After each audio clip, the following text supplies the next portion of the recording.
Alaska is a storied landscape. Just ask the Inupiat and Tlingit people, who have for generations shared tales about how the state's peninsulas and glaciers and crevasses were formed, and of the bears, whales, and ravens that fill Alaska's forests.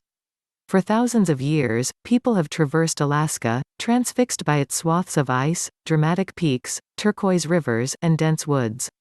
And those same features continue to draw hikers from all over the world who want to experience Alaska up close and personal, 1 mile at a time. If you are craving a hike in Alaska and aren't sure where to start, here are our 14 favorites. There's a little something for all levels of skill and ambition, from mellow strolls to strenuous guided treks that require specialized gear.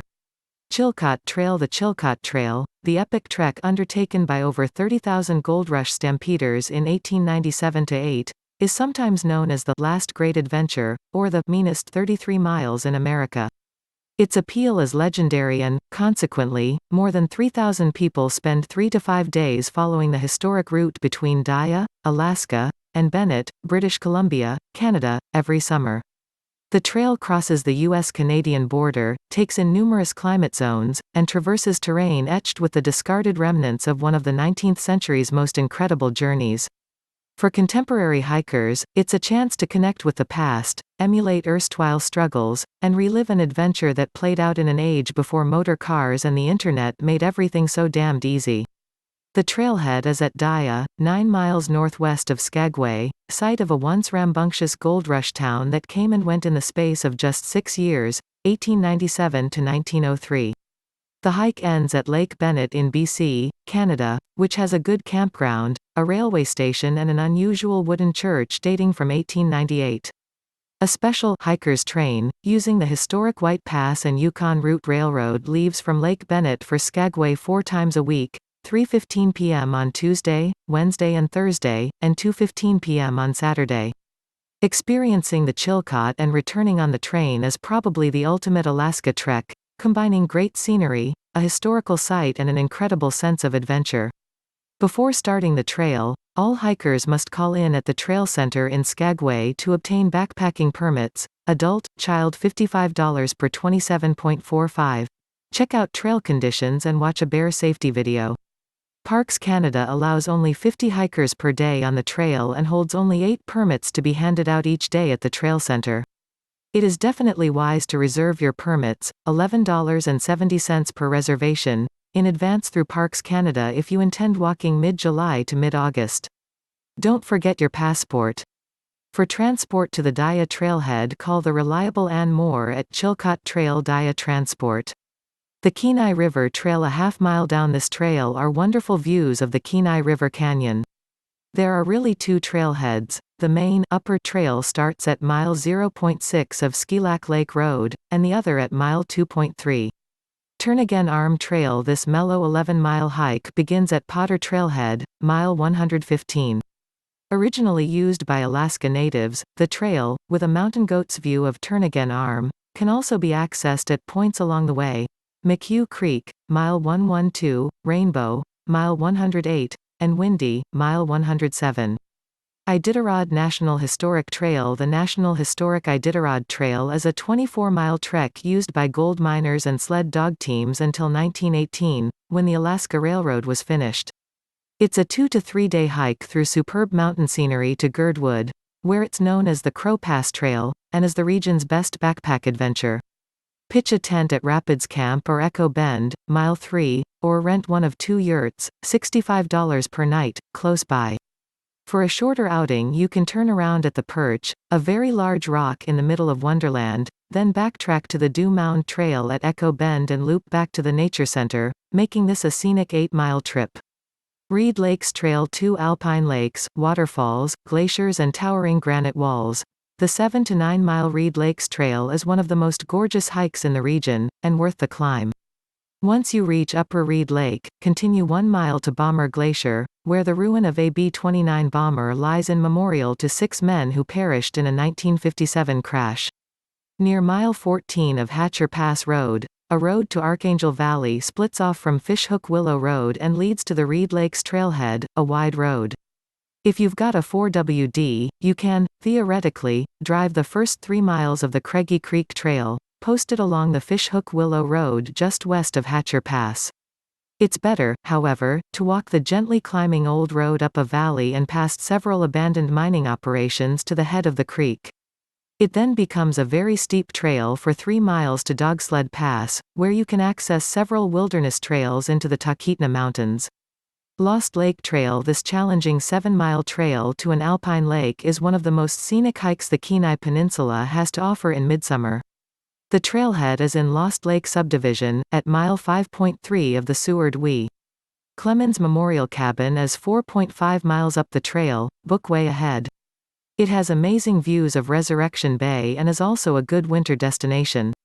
The final 2 miles are above the treeline, making the shores of Lost Lake a wondrous place to pitch a tent. If you'd rather not return the same way, continue around the east side of Lost Lake to the Primrose Trail, an 8-mile alpine trek ending at Primrose Landing Campground at mile 17.2 of the Seward Wee.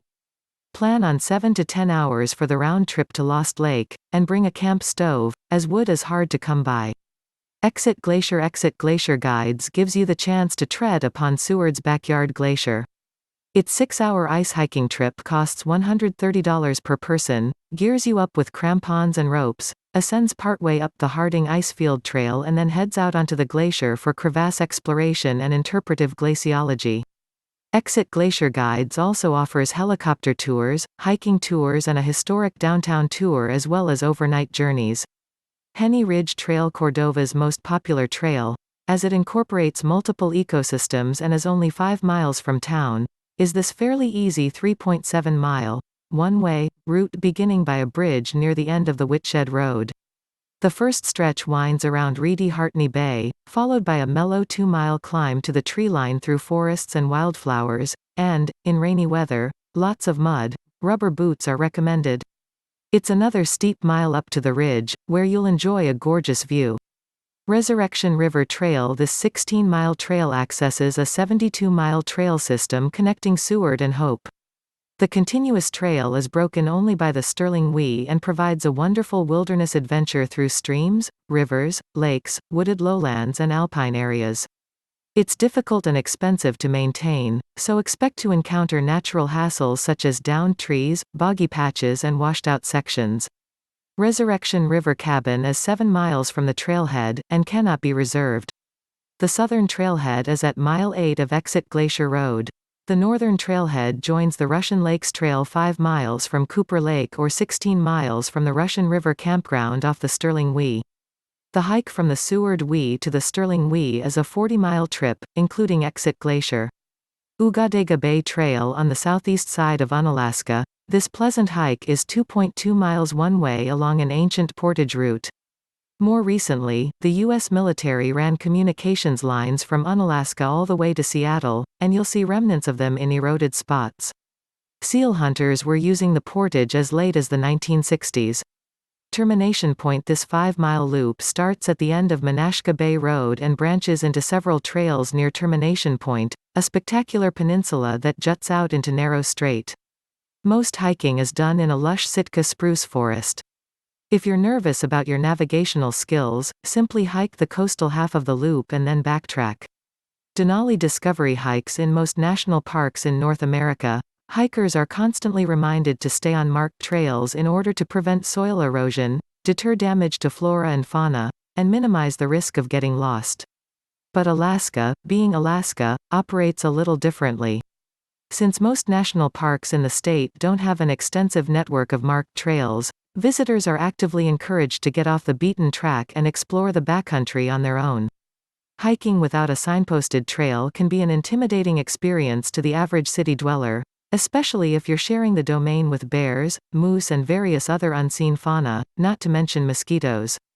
The key to successful backcountry travel is being able to use a compass and read a topographic map. Riverbeds are easy to follow and make excellent avenues for the backpacker. Formed by glaciers during the last ice age, the river valleys never fill, though individual braids can get dangerously high and fast and must be forded with caution. Ridges are also good routes to use if the weather isn't foul. National Park Service, NPS, rangers lead moderate to strenuous 3 to 5 hour hikes deep into the heart of the park on a daily basis during summer. The location varies from day to day. You can find the schedule at the Denali Visitor Center or online. Sign up at the center 1 or 2 days in advance and then reserve a shuttle ticket at the WAC. Shuttles leave at 8 a.m. Note that because hiking is off-trail, you must have sturdy footwear and to pack rain gear, food and water. Rangers will turn away unprepared hikers. This is an all-day affair.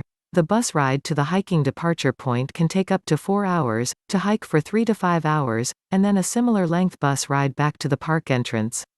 Harding Icefield Trail. This strenuous and yet extremely popular 4-mile trail, 6 to 8 hour round trip, follows Exit Glacier up to Harding Icefield. The 700 sq-mile expanse remained undiscovered until the early 1900s, when a map surveying team discovered that 8 coastal glaciers flowed from the exact same system. Today you can rediscover it via a steep, roughly cut and sometimes slippery ascent to 3,500 feet. Beware of bears, they're common here. Only experienced glacier travelers should head onto the icefield proper.